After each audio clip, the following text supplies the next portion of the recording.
จริงน้ำตาไหลนองหวังสิแต่งกับน้องเดือน12สัญญาว่าไว้ขายข้าวอยู่นะแล้วจะมาสู่ขอสั่งไว้เก็บเกี่ยวข้าวนาเมื่อใด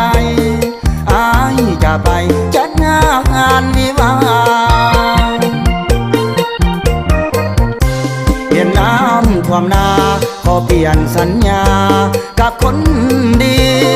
อายขอเปลี่ยนทันที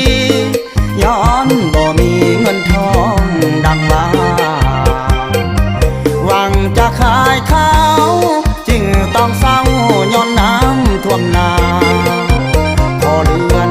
เอาไปปีนาอายจะมาสู่ขอแน่นอนฝนตกน้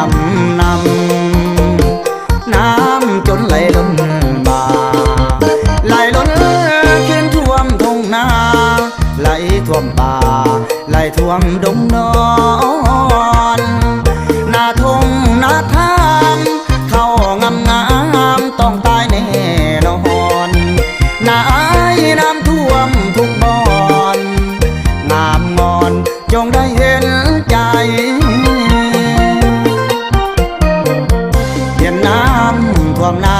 ขอเปลี่ยนสัญญาสิได้บ่ขอให้น้อง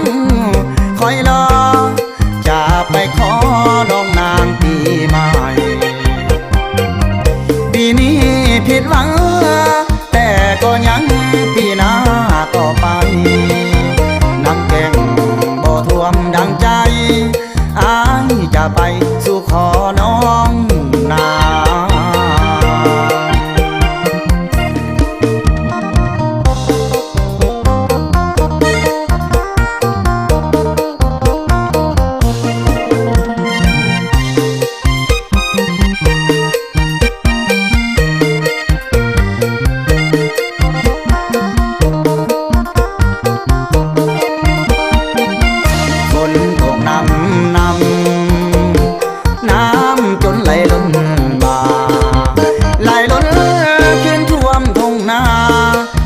ท่วมป่า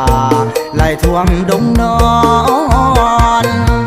นาทงนาทามเข้างามต้องตายแน่นอนนาอายน้ำท่วมทุกบ่อนงามงอนจงได้เห็นใจเปลี่ยนน้ำท่วมนาขอเปลี่ยนสัญญาสิได้บ่ขอให้น้องคอยรอจะไปขอน้องนางปีใหม่ปีนี้ผิดหวังแต่ก็ยังปีหน้าต่อไปน้ำแกงบ่ท่วมดังใจอายจะไป